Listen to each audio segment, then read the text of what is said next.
Hello and welcome back to Lingering Light. Tonight, we turn our hearts to a masterpiece by Henry David Thoreau titled Autumnal Tints. Written as Thoreau himself was facing the autumn of his own life, this essay is a breathtaking defense of aging. Thoreau believed that the brilliant colors of the October woods were not a sign of decay, but a celebration of a life fully ripened. He argued that the graying leaves of our own lives are actually a final, magnificent flare of character before the winter rest.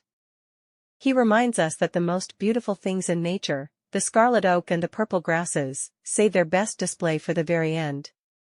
They teach us that there is a unique, regal grace in the sunset of our years. To help us navigate through this forest of wisdom, let's meet Robert Bob Miller. Bob is 74 years old and a retired CEO. For 40 years, his life was about green money, green growth, and the relentless energy of springtime. But as Bob noticed his hair turning the color of a November fog, he panicked. He viewed aging as a rusting out. Thoreau argues that we shouldn't praise the spring buds more than the autumn tints. A bud is just a promise that might get nipped by a late frost. But an autumn leaf is a fulfilled contract. The year has gone to seed, Thoreau writes. It is a time of harvest, and the fruit is the soul. Bob sat on his back deck, squinting at a magnificent scarlet oak tree at the edge of his property. Thoreau concludes that fallen leaves are not a tragedy. They are a thick coat for the earth, protecting the seeds for a future they will never see. Even in their falling, they are serving. The air is filled with the smoke of their burning, Thoreau writes. They are the fuel of the future. He opened Thoreau's essay and read, "The leaves of the scarlet oak are the last to change. They do not wait for the frost to ripen them, but they glow with a brighter red as the days grow shorter." A brighter red as the days grow shorter, Bob whispered to his lukewarm decaf. I've been treating the shorter days like a countdown to a funeral, but this tree treats it like a Broadway grand finale. Bob realized he had spent his 60s trying to act like a frantic spring sapling. He was trying to stay green and productive, even though his knees were starting to sound like a bowl of Rice Krispies. Bob, he told himself, even the trees know that staying green in October is just tacky. It's like wearing a tuxedo to a backyard barbecue. It's time to show some real color. He looked at the scarlet oak again. It wasn't fading into a muddy brown, it was intensifying. It was as if the tree was saying, if the sun is going down, I'm going to make sure it has something spectacular to look at. Thoreau didn't just look at the big, flashy maples, he noticed the humble grasses in the meadows. He wrote about the purplewood grass, which turns a deep, royal violet in the autumn. He noted that most people walk right over it, never realizing that the weed they ignored all summer is now dressed like an emperor. Bob thought about his own gray years. Lately, he had been feeling like that humble grass. At the grocery store, younger people looked through him, as if he were part of the furniture. Thoreau writes, it is a late vintage. It is the ripeness of the year. How handsome it is. Handsome? Bob chuckled, rubbing his chin. Henry, I've got more vintage on my face than a wine cellar in France. I used to call these wrinkles crow's feet, but maybe they're just the purple tints of a long summer. He realized that his wisdom and his scars were his royal robes. He wasn't becoming less visible, he was becoming more refined. I spent my 50s trying to look 40, Bob admitted. But that was a lie. This gray hair isn't a lack of color, it's the noble tint of someone who survived the heat of the race and finally earned the right to sit down. One of Thoreau's wittiest observations is about how leaves actually fall. He says they don't just drop like heavy stones, they dance. They tinkle against the branches like tiny bells. He calls them the painted fish of the air. They don't fall because they are weak, they fall because their job is done. Bob watched a yellow birch leaf flutter down. It didn't look depressed. It didn't look like it was losing a battle to gravity. It looked like it was taking a well-earned vacation. Thoreau writes, one wonders if the time will ever come when men will make as good an end as the flowers and the leaves. Henry, you've got me there, Bob muttered. I've been gripping the branch of my old identity so hard my knuckles are white. I'm terrified of dropping out of the loop. He realized that his loop was mostly just noise and meetings he never liked anyway. If a leaf can let go with a tinkle, why was he letting go with a groan? He decided to practice graceful dropping. He dropped his habit of arguing with people on the internet. He dropped his need to be the man with the plan. When you let go of the branch, you finally get to see the ground you've been hovering over for 70 years. You realize the earth is actually quite soft and welcoming. Thoreau argues that we shouldn't praise the spring buds more than the autumn tints. A bud is just a promise that might get nipped by a late frost. But an autumn leaf is a fulfilled contract. The year has gone to seed, Thoreau writes. It is a time of harvest, and the fruit is the soul. Bob looked back at his career. He had built a massive company, yes. But he realized his harvest wasn't the insurance policies or the stock options.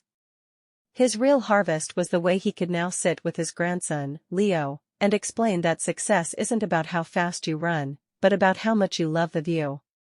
I used to think my fruit was my annual bonus, Bob noted. But Henry says the fruit is the tint of my character. I'm finally ripening. I might be a bit soft in spots, he joked, and I've definitely got a few bruises from the journey. But a ripe autumn apple is much sweeter than a hard, sour green one from May. He felt a deep satisfaction. He wasn't a retired person, he was a ripened person. And the world always needs more sweetness. Thoreau encourages us to take a walk during the great carnival of the woods. He says we should dress in our best spirits to match the trees. We feel the beauty of the woods most when we are least busy, Thoreau suggests. Bob took his first tint walk. He left his fitness tracker on the kitchen counter. He didn't care about burning calories or getting his steps in. He just wanted to see the art gallery. Bob stopped under a maple tree that was so bright it looked like it was plugged into an electrical outlet. The light filtering through the leaves was a mix of liquid gold and fire orange. Standing there, Bob felt like he was inside a cathedral made of light. He felt small, but in a wonderful way. I've lived in this house for 30 years, Bob realized with a start. And I've never actually seen this tree. I was always too busy worrying if the gutters were clogged or if the leaves would kill the grass. He had been living in the next bill, the next project, but the trees were living in the now. And the now was absolutely spectacular. Thoreau concludes that fallen leaves are not a tragedy. They are a thick coat for the earth, protecting the seeds for a future they will never see. Even in their falling, they are serving. The air is filled with the smoke of their burning, Thoreau writes. They are the fuel of the future. Bob thought about his role as a grandfather. He wasn't the big green tree anymore, providing the primary shade for the family. He was becoming the rich soil. His experiences, his mistakes, and his autumnal tints were the mulch that would help Leo and the others grow strong. I'm not disappearing, Bob whispered, his heart feeling full and heavy with peace. I'm just changing my form. I'm becoming the ground they stand on. He didn't need to be the center of attention anymore. He was happy to be the tints that people admired as they walked by, a reminder that life is beautiful all the way to the end. As the October afternoons grew lazier, Bob noticed a particular phenomenon Thoreau described, the autumnal haze that softens the sharp edges of the landscape. It wasn't a fog that blinded, but a gentle mist that made everything look like an impressionist painting. Thoreau writes, the air is particularly rewarding in these days, it is the atmosphere of a dream. Bob realized that his own memory was beginning to act like that autumnal haze. When he was 40, his memories were sharp, jagged, and often filled with the stinging smoke of old regrets or prickly ambitions. He remembered every missed promotion and every slight. But now, at 74, the haze had moved in. The sharp edges of his old failures had softened. He found himself remembering the warmth of his children's laughter more than the stress of the bills he was paying at the time. Henry, Bob smiled, watching the sun dip behind the misty hills, this haze isn't forgetfulness. It's a filter. It's my soul choosing to see the gold instead of the grit. He realized that a ripened mind doesn't obsess over the thorns of the past. It appreciates the fruit that grew in spite of him. He sat on his porch, letting the atmosphere of a dream settle over him, feeling a profound sense of forgiveness toward his younger, more frantic self. Before the final frost, Thoreau points out a tiny, often overlooked plant called the purple bush clover. It's small, nearly invisible in the lush green of July, but in late October, it turns a shade of purple so regal it looks like it belongs in a palace. Thoreau writes, "It is a small plant, but it makes a great show. It is the courage of the minor things." Bob looked at his own life, not the big CEO titles or the fancy car, but the minor things. His daily habit of feeding the birds. The way he still held his wife's hand. His new hobby of fixing broken toys for the neighborhood kids. I used to think greatness was a skyscraper, Bob thought. But maybe greatness is just being a purple bush clover, being small, being persistent, and showing your true colors when everyone else is packing up for winter. He realized that his value wasn't in his market cap, but in his soul cap. He didn't need a stadium of people to cheer for him. He just needed to be regal in his own small corner of the world. The color of the leaf, Thoreau notes, is the color of its life's blood. Bob felt his own life's blood, his kindness, his humor, his quiet persistence, glowing with a new intensity. He wasn't just staying alive, he was making a show of the grace he had found in the quiet, minor moments of being a grandfather and a friend. My dear friends, at Lingering Light, Bob Miller discovered that he didn't need to fear the gray hair or the slower pace. He learned from Henry David Thoreau that every stage of life has its own unique tint. And the autumn of our lives? It's arguably the most brilliant of them all. Thoreau tells us that nature has her own ways of rewarding her faithful servants. Your reward is a light that is deep, rich, and wise. You don't need to be green to be beautiful. In fact, the world is waiting for your scarlet oak moment, that time when you shine your brightest precisely because the days are getting shorter. I want to ask you tonight, what color is your soul showing lately?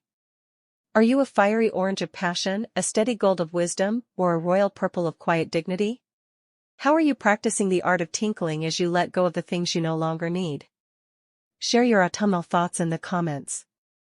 Let's celebrate the colors of our years together. Until our next gathering, don't fear the frost. Embrace your ripeness. And stay in the light, the golden, autumnal light. Good night, dear friends. Show some love by hitting like and subscribe. Also, don't forget to drop a comment. Thank you.